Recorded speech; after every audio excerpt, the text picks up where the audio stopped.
సప్త శనివార వ్రతాన్ని 7 శనివార వ్రతాలని కూడా అంటారు.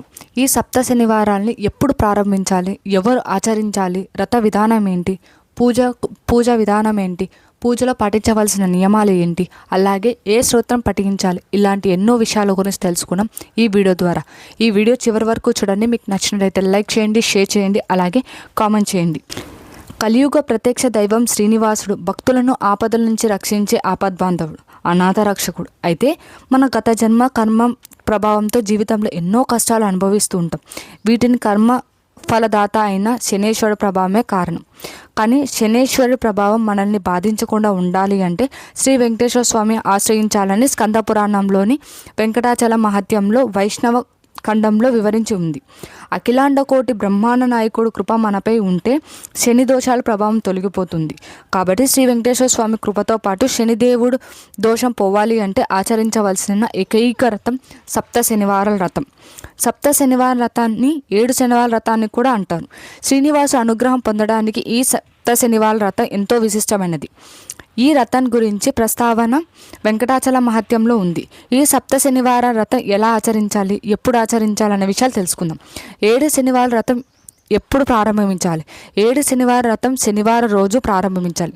శనివారం ఏకాదశి కానీ, త్రయోదశి కానీ, పున్నం కానీ, మాస శివరాత్రి కానీ కలిసి వచ్చిన రోజులైతే ఈ వ్రతం ప్రారంభించడం అత్యంత శుభదాయకం. అలాగే వ్రతం ప్రారంభించే రోజు శనివారంతో పాటు పుష్యమి, అనురాధ నక్షత్రం, ఉత్తరభాద నక్షత్రం ఉంటే మంచిది. ఇక శ్రీనివాసం జన్మ నక్షత్రమైన శ్రవణ నక్షత్రం ఉంటే మహా అద్భుతం. శనివారం కలిసి వస్తే ఈ వ్రతం ఆరంభించడానికి అంతకన్నా మంచి రోజు మరొకటి లేదు. 7 శనివార వ్రతాన్ని ఎవరు ఆచరించాలి? దోష శాస్త్రంలో వివరించిన ప్రకారం వ్యక్తిగత దోషం ప్రకారం ఏళ్నాటి శని కానీ, అర్ధమ శని కానీ, అష్టమ శని కానీ జరుగుతున్నవారు ఈ వ్రతాన్ని ఆచరించడం ఉత్తమం. అలాగే శని మహాదశి జరుగుతున్నవారు, శని అర్ధమ శని జరుగుతున్నవారు ఈ వ్రతం ఆచరించడం మంచిది. వాయులింగ భేదం లేకోకుండా ఏ వయసు వారైనా ఈ వ్రతాన్ని ఆచరించవచ్చు. స్త్రీలు ఇబ్బందులు ఉన్న వారాలు విడిచిపెట్టి మిగిలిన వారాలు ఆచరించవచ్చు. పురుషులు వ్రతాన్ని ఆచరించే 7 శనివారాల వ్రతం క్షవరణం చేసుకోకూడదు. అలాగే వ్రత విధానం ఏంటి? వ్రతం ఆచరించిన మొదటి శనివారం తెల్లవారం ముందే తలస్నానం చేయాలి. పూజా మందిరాన్ని శుభ్రం చేసుకొని శనివారం ఉదయం 6 నుంచి 7 గంటల లోపే ఉదయం పూజ ప్రారంభించాలి. అలా సాయంత్రం 6 నుంచి 7 లోపలే వ్రతాన్ని ప్రారంభించాలి. పూజ 2 పూట్లలో చేయవలసి ఉంటుంది. ఉదయం పూజకు స్వామివారి నువ్వులు బెల్లంతో తయారు చేసిన చిమ్మిల ఉండలు నైవేద్యంగా సమర్పించాలి. సాయంత్రం వేళ స్వామివారికి శనగపిండితో చేసిన 7 లడ్లు నైవేద్యంగా సమర్పించాలి. అలాగే సప్త శనివారం పూజా విధానం ఏంటి? ఇంట్లో తూర్పు వైపు లేదా ఈశాన్య దిశలో పీట వేసి పసుపు రాసి ముగ్గు వేసి పసుపు రంగు కండువా పరిచి దానిని మీద బియ్యం పోయాలి. బియ్యంపై రాగి చెంబు ఉంచి కొబ్బరికాయను పెట్టి దానిని పసుపు కుంకుమ రైక గుడ్డను కిరీటంలా పెట్టాలి. దానిపై కలశ స్థాపన చేయాలి. శ్రీ వెంకటేశ్వర స్వామి, లక్ష్మీదేవి విగ్రహాలు కానీ చిత్రపటాలు కానీ ప్రతిష్ఠించుకోవాలి.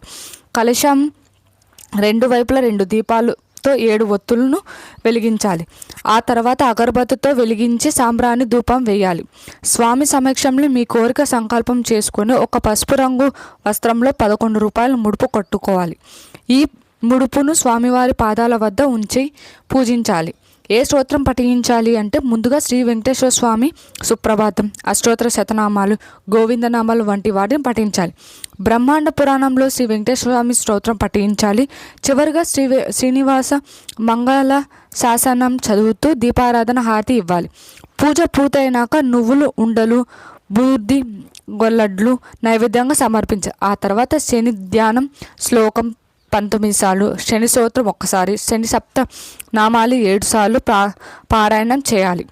పూజ అనంతరం 7 శనివారాల్లో ఒక్కొక్క వారం ఒక్కొక్క అతిథిని చొప్పున 7 నుంచి 7 మంది అతిథులను స్వామివారి సప్తగిరులై అంజంద్రి అంటే 7 కొండలుగా మనము వాళ్ళని భావించి వాళ్ళకి భోజనం పెట్టాలి.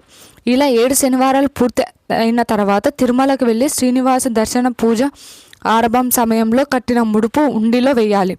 మగవారు అయితే స్వామివారికి తలనీలాలు సమర్పించడం శుభప్రదానం. అలాగే పూజ సమయంలో పాటించవలసిన నియమాలు ఏంటి? 7 శనివార వ్రతాలు చేస్తున్న సమయంలో తులసి మాల ధరించాలి. పగలు నిద్రపోకూడదు, మధ్యాహ్నం భోజనం చేయడం నిషేధం, శ్రీవారి తిరునామ నుదుటి మీద తప్పకుండా ఉండాలి, సాయంత్రం రథం కాగానే ఒక అతిథిని పిలిచి అరటి ఆకుల్లో భోజనం పెట్టాలి, 7 శనివారాలు ఇంట్లో వ్రతం చేసిన తర్వాత 7 వ్రత పుస్తకాలు 7 మందికి స్త్రీలకు పసుపు కుంకుమను పెట్టి అలాగే దక్షిణ తాంబూలం సమర్పించాలి. భక్తి శ్రద్ధలతో ఈ 7 శనివారాల వ్రతాలు ఆచరిస్తే శ్రీనివాసుని అనుగ్రహం కొండంత కష్టాలైనా ధూళి పాడేస్తుంది అని, అంటే తేలికగా కష్టాలు తొలగిపోతాయని అర్థం. మనం కూడా ఈ 7 శనివార వ్రతాన్ని ఆచరిద్దాం, శ్రీనివాస అనుగ్రహం పొందుదాం. శ్రీనివాసుని అనుగ్రహం అందరిపై ఉండాలని మనసా వాచా కోరుకున్నాను. Thank you for watching this video. ఈ వీడియోలో ఎలాంటి మార్పులు చేర్పులు చేయాలన్నా మాకు సజెషన్స్ కామెంట్ బాక్స్లో ఇవ్వండి.